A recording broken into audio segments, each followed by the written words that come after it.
19h sur EZAE Télévision, tout de suite le sommaire. Le décès de Rosine Soglo continue de susciter des témoignages sur son parcours. Vous suivrez dans cette édition le témoignage de Massime Rouedjissin, membre fondateur de la Renaissance du Bénin, sur le parcours emblématique de cette brave Amazone. Le marché des téléphones portables du quartier Saint-Michel a reçu la visite du préfet et de la police ce mardi 27 juillet 2021. Les boutiques et hangars érigés sur la voie publique sont détruits et du mobilier emporté par la police. L'opération de libération des espaces publics a repris à Cotonou. Espoir FC de Cotonou a entamé le championnat amateur régional du littoral avec une victoire sur le terrain de l'AS Cotonou. À suivre dans ce journal.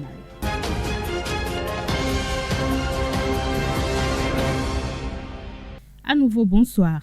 Le décès de Rosine Soglo continue de susciter des témoignages sur son parcours. EZAE TV s'est rapproché de Massime Rouedjissin, membre fondateur de la Renaissance du Bénin, ancien parlementaire, ancien questeur durant 2 législatures à l'Assemblée nationale. Il est aussi l'un des fidèles du dernier carré autour de la famille Soglo.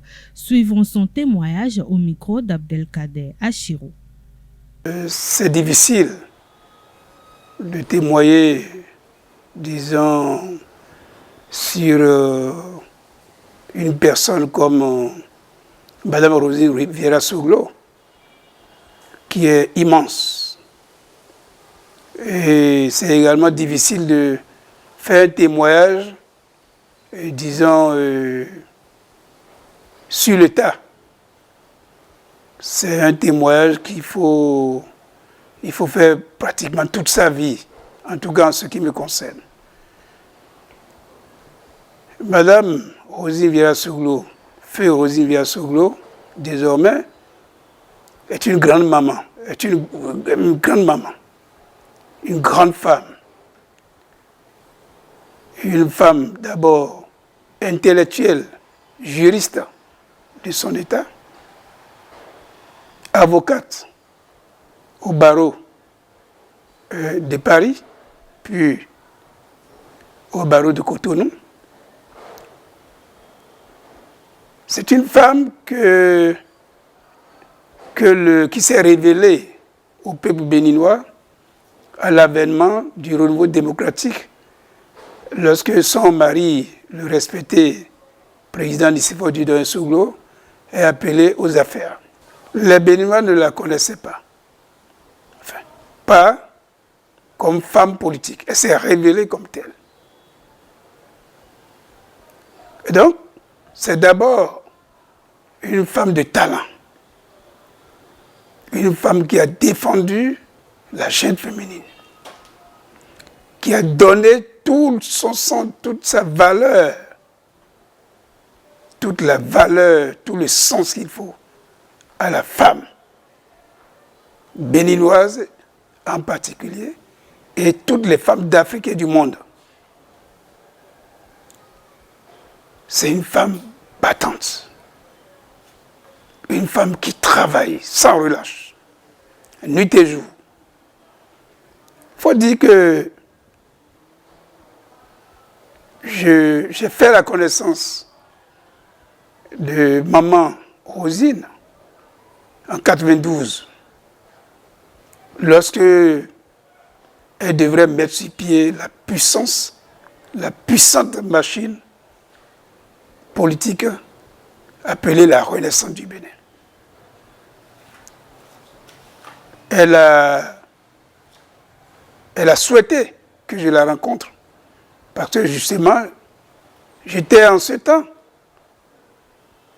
Et depuis donc, les premières élections démocratiques de 1990 ou 91, maire de la commune de Brigamin, donc une des 24 mairies de l'ancien découpage de Cotonou. Et j'étais en même temps, à ce titre, président de tous les élus de Cotonou. Elle a cherché à me voir. Je l'ai rencontrée. Nous avons discuté. Elle m'a présenté son projet auquel j'ai adhéré. Et nous avons commencé à travailler. Et en 1994 a eu lieu le premier congrès d'ouverture et constitué, le premier congrès d'ouverture et le premier congrès constitutif du parti La Renaissance du Bénin. Je crois au PLM. J'étais là-bas avec tout le groupe. Et nous avons commencé à travailler comme ça. Mais une femme qui m'a émerveillé, une maman, une vraie maman, une femme de cœur, qui a une autre dimension que celle que les Béninois connaissent. Mais il faut l'approcher pour savoir que c'est une femme de cœur, une femme humaine, humaniste, et une femme qui considère l'homme, donc qui met au centre l'homme. Et comme ça, avec elle, j'ai parcouru tout le Bénin, tous les villages, tous les hameaux, les arrondissements, les villes, au point où, on peut dire, 30 ans après, je pourrais vous donner, sans me tromper, un nom de représentant de la Renaissance du Bénin par commune du Bénin. C'est un parti entre griffes qui ne va jamais disparaître. Il ne faut pas accepter que ce parti-là disparaisse. Parce que je l'ai vu construire ce parti. Je l'ai vu quitter la maison à 6 h du matin, à 5 h quelquefois, pour revenir le lendemain à 5 h du matin. Infatigable, pour reprendre le lendemain. Juste le temps de s'échanger, prendre le café et recommencer. Elle a fait ça, à sa sueur, au prix de sa santé. D'ailleurs, sa santé en a ressenti un coup, par la suite. Vous voyez? Donc, c'est une femme qui s'est révélée au Bénin, politiquement. Montrer que la femme n'est pas faite que pour le foyer. La femme est également faite pour diriger. Elle n'est pas complexée du tout. Et personne ne peut la complexer non plus. Elle est égale à elle-même. Elle n'est pas Dieu. Elle peut faire des erreurs. Mais sa force est de revenir sur ses erreurs. De vous dire à questeur, comme elle aime m'appeler, que j'étais son questeur. Non, non, telle chose que j'ai dite là, non, non, c'est pas bien. Je ne devais pas dire ça. Restons avec l'honorable Massime Rouedjissi qui, au cours de son intervention, a exposé l'héritage de Rosine Vieira Soglo. Par la même occasion, il formule un vœu à l'endroit du président Patrice Talon pour le retour de Léadi Soglo. L'héritage que maman Rosine Vieira Soglo a laissé à la postérité, au peuple béninois, à toutes les femmes du Bénin, de l'Afrique et du monde, c'était héritage de dire une femme peut, une femme est capable de prendre le devant. Une femme n'est pas, disons, à la remorque d'un homme. Une femme est capable de prendre des décisions. Une femme est capable de se prononcer. Une femme est capable de se battre pour son pays. Une femme est capable de rester honnête, femme foyer, mais en même temps une femme de décision. Car avec elle, vous avez la décision. Vous avez la décision. Ça peut être une décision qui ne vous arrange pas, mais vous avez la décision. Ça peut être une décision qui vous arrange, mais vous avez la décision tout de suite. Il n'y a pas de... Elle ne tourne pas autour du pot. Elle vous donne tout de suite la réponse et ce qu'elle pense, et c'est ça la réalité. Elle est proactive et elle anticipe. Vous voyez, moi, je ne sais pas, j'ai espoir de retrouver encore une femme comme ça. Ça ne se décrète pas, mais j'ai espoir que, bon, certainement une femme va sortir du lot, va s'imposer et va donner la leçon aux hommes, parce que les hommes ont besoin de leçons. Ils ont besoin maintenant de suivre également les femmes. Est-ce que vous voyez? Donc l'espoir, c'est que comme elle a l'habitude de dire, elle est partie un dimanche, un jour du Seigneur, et donc certainement elle est assise aux côtés du Seigneur là-bas, elle est esprit, et certainement elle va envoyer des signaux, hein, et nous allons pouvoir trouver encore une femme de dimension nationale, une femme sauveur, n'est-ce pas, du peuple, qu'elle représente. Quand sa voix s'étonne, tonne quelque part, eh bien, on dit ça c'est l'Amazone qui parle. Et les gens ont espoir. C'est une icône. C'est une icône. C'est l'espoir de toutes les femmes, de tous les hommes, de nous tous, hommes politiques. Vous voyez, les témoignages partent de partout, de tous les sens. Vous voyez, ça veut dire qu'on est d'accord avec elle, et c'est simplement qu'on n'est pas d'accord de la décision de rester avec le peuple qui gêne. Mais on est d'accord avec ses pensées. C'est ce que ça veut dire. Pour dire, en ce qui concerne le président, il a dit le président de la Renaissance du Bénin, et même pour tous ses proches, tous ses 2 enfants, son mari, que j'imagine difficilement vraiment continuer sans sa femme. J'attends de voir, parce que les 2 sont confondus.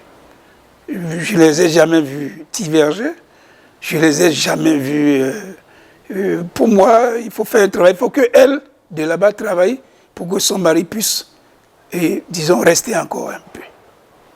Ils sont tellement liés que je doute que le président Nicéphore Dieudonné Soglo puisse rester encore vraiment, sans sa femme, difficile.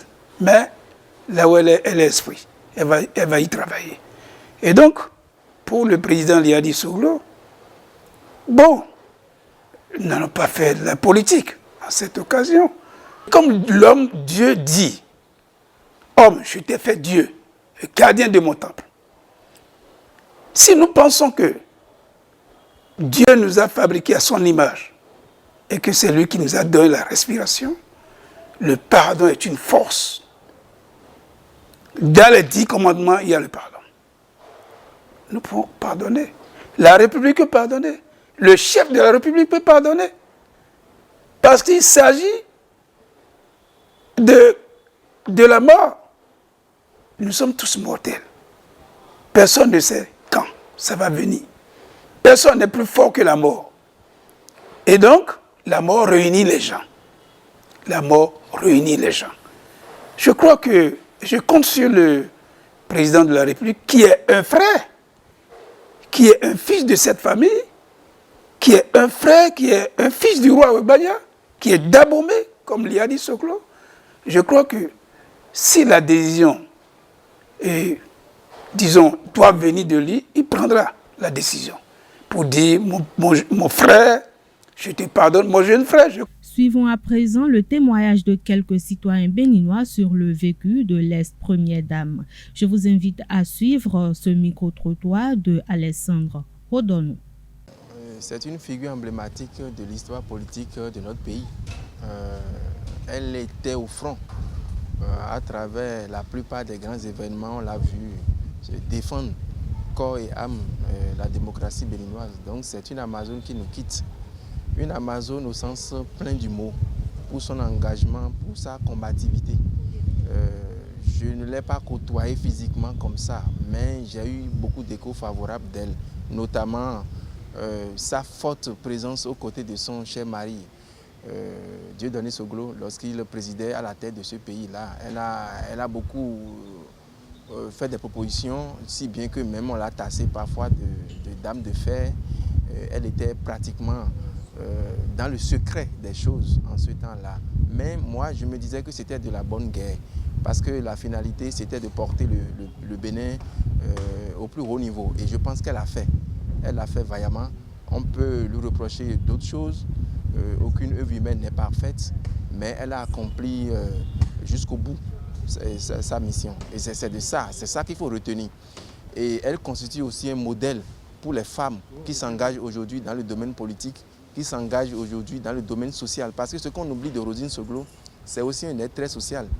Quand on fait recours à l'association Vidolé et qui veut porter assistance à toutes les femmes qui accouchaient, qui étaient dans des conditions pas plaisantes. Elle était quand même au front. Donc ce côté social, on ne le dit pas assez de Rosine Soglo, alors qu'elle a été vraiment un modèle pour toutes les femmes, pour tout le PIB, pour tout notre pays. Donc c'est une perte énorme pour le Bénin. Je sais que c'est une dame forte qui a su fonder le pays. Je ne sais pas beaucoup d'elle, mais j'ai la ferme assurance de ce qu'elle a été forte. Déjà, quand on parle de Rosine Soglo, on n'est pas sans savoir que elle a été la doyenne d'âge de l'Assemblée nationale où elle a pratiquement fait 20 ans. Et elle est aussi ex-première dame du Bénin en étant l'épouse du premier président du renouveau démocratique au Bénin, Nicéphore Dieudonné Soglo. Son parcours a été quand même un bon parcours. Elle a fait des études de droit. Elle a passé le concours d'huissier, elle a été huissier, ensuite elle a passé le concours d'avocat, donc elle a fait des études de droit principalement. Elle a été d'un grand soutien pour son mari, en notant entre autres l'accomplissement, un grand accomplissement en ce sens qu'elle a ouvert une ONG pour aider les enfants et les femmes. Et je pense d'elle qu'elle a quand même eu un parcours politique très important ici au Bénin. Elle ne retient pas ses mots. C'est une femme forte. Quand son mari était au pouvoir, elle a su gérer sa part du pouvoir. Voilà, aujourd'hui, elle nous a quittés. Nous espérons donc trouver une aussi forte qu'elle qui saura parler pour le développement de ce pays. Je vous disais qu'elle avait créé Vidolé. Vidolé, c'était vraiment du social, social et l'autonomisation vraiment de la femme.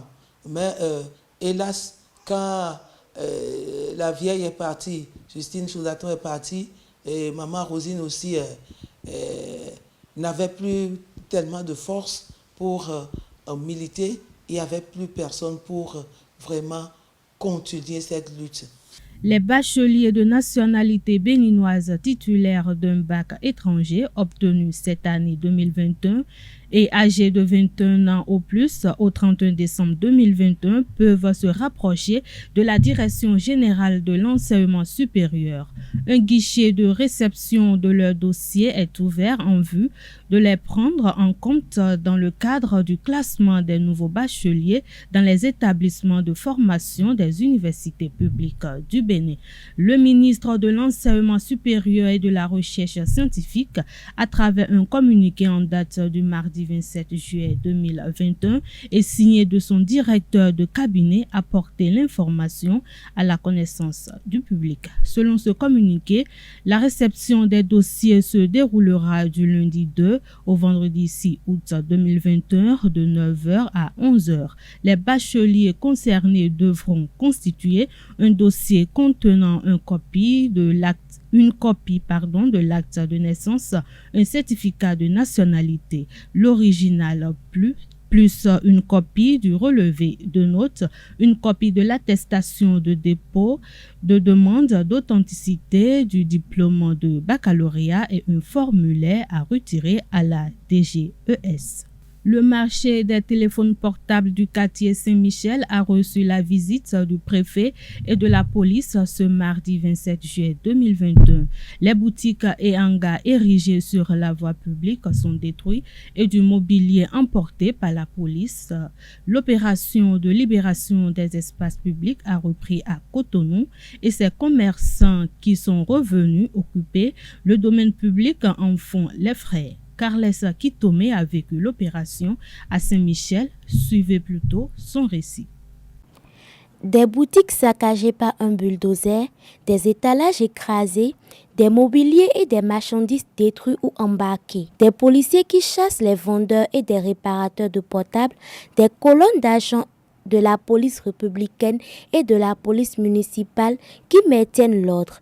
C'est le spectacle Asquak Beto, le marché au téléphone. Oui, c'est nous qui restons ici. On fait réparation des téléphones, on vend les téléphones aussi. Oui, on a déjà eu informé que vous voulez venir faire goudron ici maintenant. Donc c'est à cause du goudron que ce sont les bouts cassés. Oui, c'est le goudron qu'on voulait faire. Quand même, c'est bon. Nous, on est contents qu'on voulait faire le goudron ici. C'est bon quand même.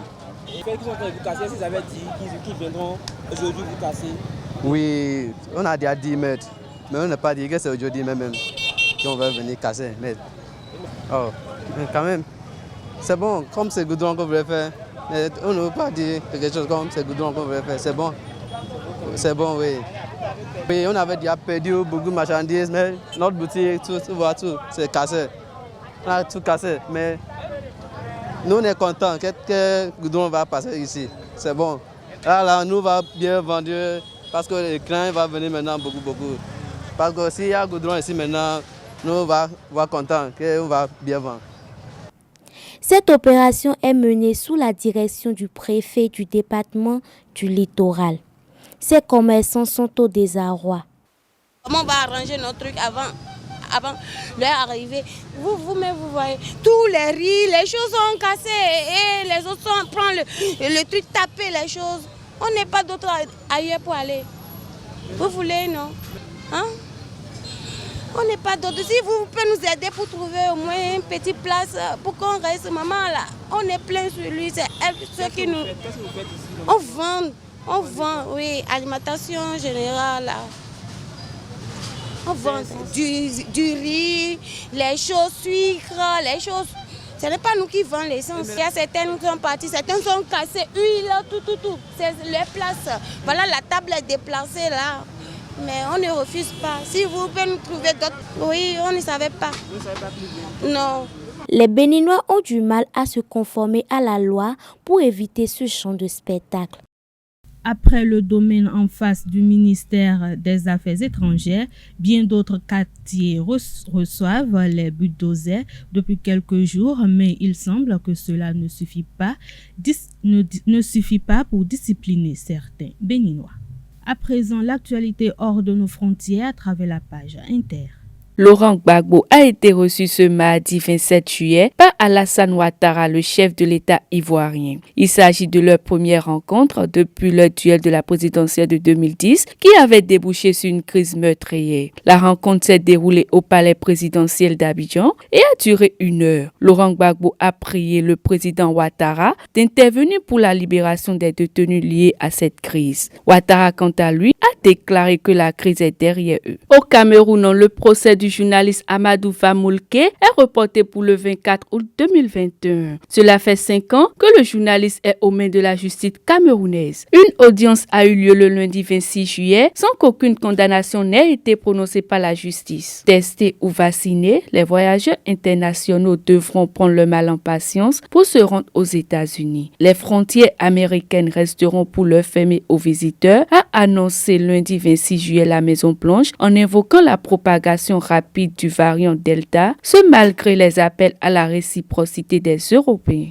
Le rideau est tombé sur la première édition du Festival de la Maman Spéciale le dimanche dernier avec la cérémonie de remise de l'eau aux 17 finalistes à Family Beach de Cotonou. Accompagnés de leurs proches, Odite Dosuyovo et les autres lauréates ont reçu leur prix dans une ambiance conviviale. Reportage Seton Delarios à Djagbenon.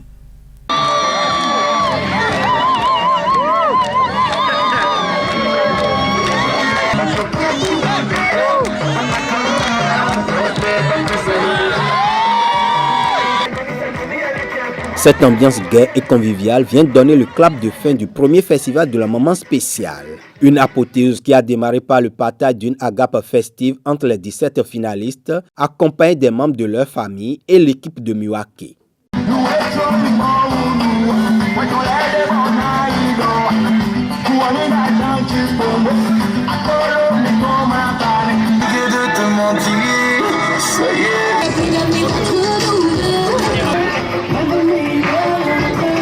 Après avoir éveillé les papilles gustatives, la reine des moments spéciales Odite Dosuyovo et les autres lauréates ont reçu leur prix. Des chèques émis à l'ordre des 3 premières, des packs d'eau, des tissus Canva et bien d'autres gadgets. Elles expriment leur gratitude à Maëssa Yoro, l'initiatrice du festival. Elle s'est intéressée à nous, mères commerçantes et ménagères, en initiant ce festival. Cet événement va prospérer car cela nous honore. Puisse Dieu l'élever.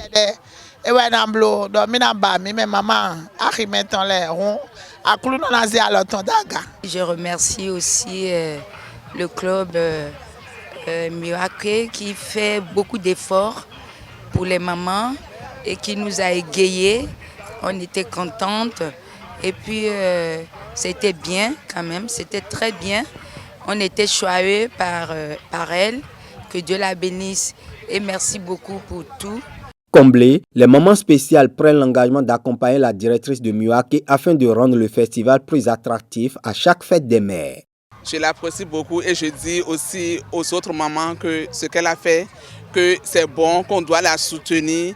Là où il y a des défauts, on va l'appeler après pour souligner et l'encourager à continuer. Coup d'essai, coup de maître de l'agence Miyake, Maëssa Yoru a gagné le pari de la première édition de la célébration des mères ménagères, artisanes et commerçantes.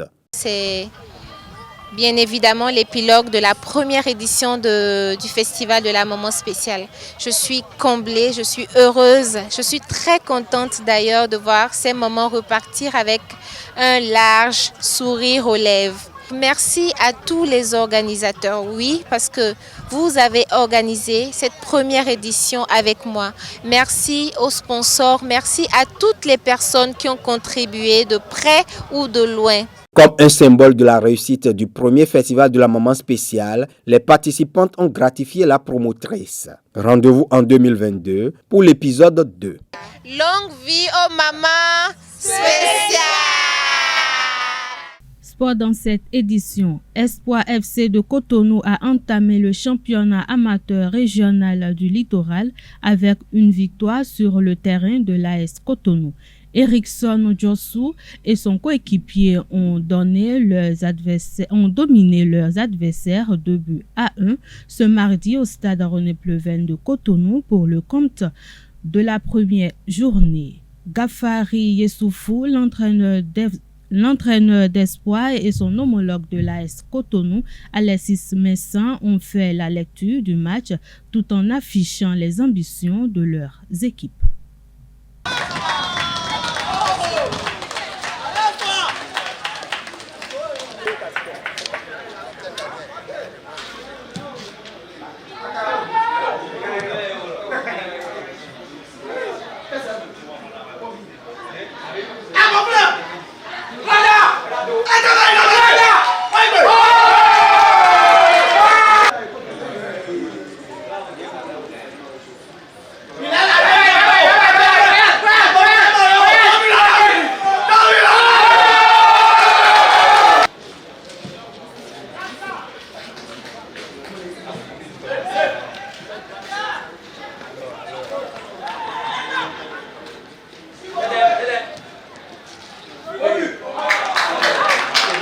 Le championnat a été déjà démarré bientôt 3 semaines.